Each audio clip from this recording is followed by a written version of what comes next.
This is an urgent alert. As of the 2025 numbers, the 2026 numbers are not out yet, but from last year, 180,000 Americans left the United States of America for good. But here's the thing, that's only what we can count. I'm going to break it down in this video because there is a true remnant that's leaving, and these are the people that are leaving and changing the statistics and demographics of America forever. Now, you might hear that number and think that's just not a lot of people, but the reality is, according to the Wall Street Journal, this is the highest amount of Americans that has ever left America before, equaling a net negative migration. So there are migrants coming into the country, but they are not necessarily replacing the American population. America needs more immigrants to come in the country because more Americans are leaving for places like Canada, Jamaica, Mauritius, Kenya, even Thailand, South Korea. People are leaving Portugal, Spain. They are fleeing America in droves. And it's not just one demographic.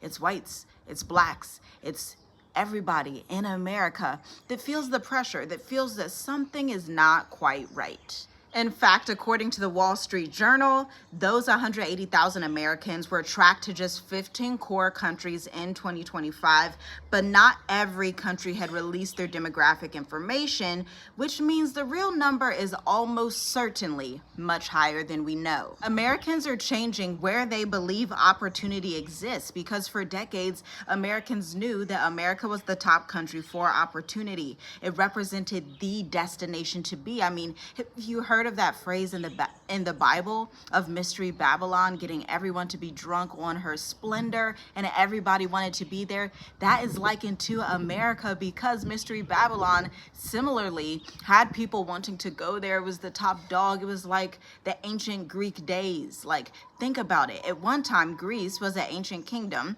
that ruled the entire world, ruled the entire Mediterranean, the most critical mineral resources on earth. Everybody wanted to be Greek. Everybody wanted to have the Greek deities and the Greek infrastructure and this and that. Well, America is that place today. But like ancient Greece, America seems to be trending downward. But here's the thing. Greece is still a country. Greece did not just cease from existing. Egypt did not just cease from existing. It didn't disappear. You can still fly to those countries, but they are ancient, more dead civilizations. They're not the most powerful countries in the world the way that America is, but this is going to give rise to another continent coming in and being the dominant continent. I want you to leave a comment down below and let me know which continent and which countries you think those are going to be in the next 5, 10 to 20 years. Now, these Americans that were leaving, they began to ask one simple question. What if my best future is not confined to just one country, and most certainly not my home country where I have my blue passport from?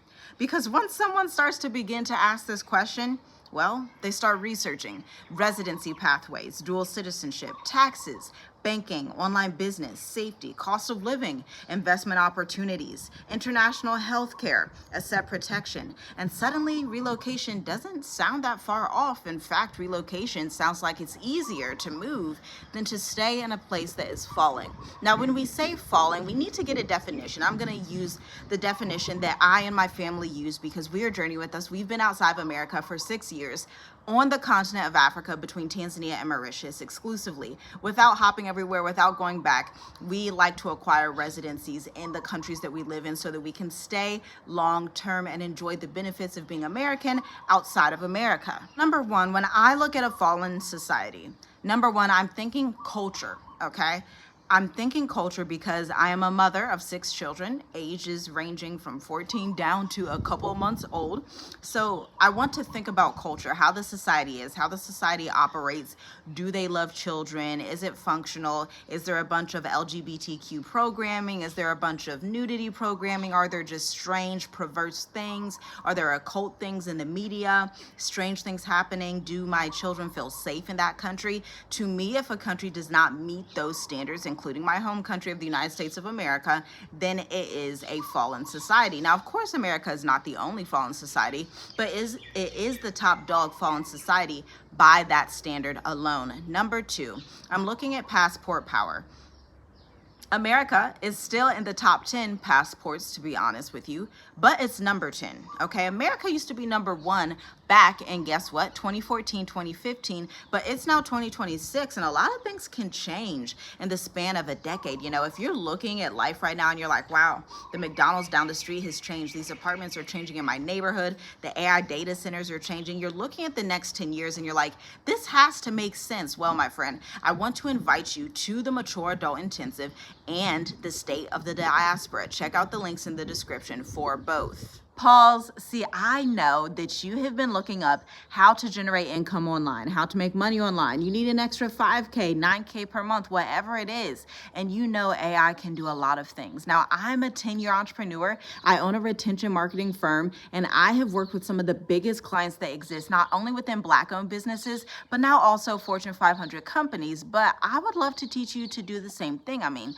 come here. As long as you keep this quiet, I will give you my secrets. 15 different innovative AI business models that you can use. Thinking about working with dentists, plumbers, electricians, body care, supplements, tech companies, social media companies as well. Visit the link in the description for the State of the Diaspora Business Intel. If you are the diaspora and you want to be mobile with your money, this is the edition for you. Your ticket is $100. See you there. I think the craziest thing about all this is people are not just taking vacations. They are going places strategically that have visa-free access for Americans, long-term 5 to 10-year residencies, and where they can sustain themselves abroad based on their business. This is literally what I break down in the State of the Diaspora Business Intel Edition, because expats are coming in droves, and we have worked with over 1,063 different clients over our 6-year tenure in just this media company, not even including our marketing agency that's 10 years old. And what I'm seeing across the board is it used to be back in the 2020s, 2021, 2022, 2023, that people were leaving and they didn't really care which country. They didn't have a true strategy. They just wanted to get out, kind of vacation, get feelers out there, maybe take a sabbatical for a year and enjoy a Tanzania, enjoy a Kenya, enjoy a South Africa. But what I've been seeing this last year and a half, with the influx of people that have contacted us for every program that we do, oh no, they're like, yeah, I've visited parts of Africa, but I want a 10-year residence. Yeah, I've visited parts of Asia, but I want to go to Africa and get a 5-year residence. Yeah, I've visited parts of South America, but I don't want to be in I don't want to be in Mexico. I don't want to be in Belize. I think I need to go to Southern Africa. I mean, it's like this mass message has gone out to thousands and thousands and thousands of Americans, Canadians, the people from the United Kingdom as well. And they're like, I need to be down there in Africa. They're like, the food's fake. The 3D printers are off the chain with the 3D printed meat. I want to be somewhere where I can actually just be a regular human. Like, I just want to be a regular functioning human in the world. I don't want to hustle 50 hours a week. I don't want to sacrifice my life for my health and have high blood pressure while I'm doing these long shifts. I don't want to sacrifice my health as a retiree that can't even afford healthcare, can't even afford to retire in America, where elsewhere in the world you can retire on $1,500, $2,000, $2,500 per month, and that's it. Even down in Colombia, you could retire for like $700 a month, which is insane, right? They're like, there has to be a better way. I want to actually live my life long term. I don't want to die early. I don't want to be stressed out. I don't want to be a part of the AI super surveillance system. And so they are choosing developing nations, because developing nations are literally the best way to evade the super surveillance system that is coming in 2030. I mean, there's quite literally just about 3 years left here. All of this changes the equation dramatically, because people are not simply looking for lower expenses. They actually want greater purchasing power, more flexibility, a slower pace of life, access to global markets. And for entrepreneurs, geography is increasingly a decision that matters, because if your clients are online, like ours are and have been for the past 10 years, going on 11 years here in the next year or so, your office can be literally anywhere, in a villa in Bali, in a villa like Mauritius, like where I am, in a villa in Dubai, somewhere in China, somewhere in South Korea. You can do networking events, business meetups. You can work online and do virtual events and virtual meetups. You can do a consulting call in Australia, then get off at 2:30 p.m. and then be over virtually in South Africa consulting with your clients down there, and then be back by 6 p.m. for your American clients on Eastern Standard Time that are in New York City or in Manhattan. This type of geo-arbitrage is one of the most power economic decisions anyone can make at this day and age,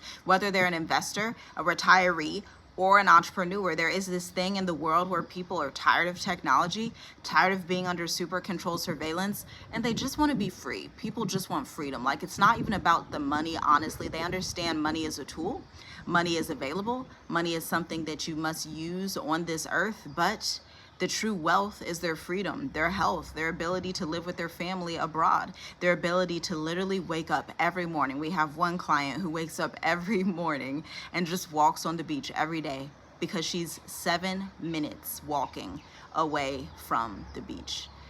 You could probably want to live like that too. You probably dream of living like that, just being barefoot as a retiree, barefoot as an investor, somebody that's working from their laptop, meeting KPIs, key performance indicators, while still being able to live life on their terms instead of being stuck in a cubicle. Because at the end of the day, people are realizing the cubicle just isn't worth it anymore. The world is rapidly changing, and 180,000 Americans that are documented, so the numbers are probably quite higher as we were discussing, have left of America as of 2025. When the 2026 numbers come out, it could be double that, it could be triple. So Americans are going to Greece, Spain, islands of the sea, all over the place because they know something's coming. And if you know something's coming, you're in good company. Like, comment, share, subscribe. Look out for the links in the description, and I'll see you next time. Shalom, shalom.